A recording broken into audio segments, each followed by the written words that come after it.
My radio is a Jensen JRV212T.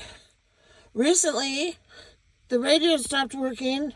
It wouldn't play my weather report, okay, in my RV. And then I went to the menu button. I pushed a bunch of shit, excuse my language. And then I found something that said clear firmware. And I pressed that and I pressed OK. Guess what? Everything shut off. It would not turn back on. I look online, it says stick a paper clip in the hole. You see where the holes are, right? Stick a paper clip in the hole and reset your radio. It'll turn back on. Doesn't work when you stick something in a hole because look, it's a little tiny button right there that you're supposed to press to reset.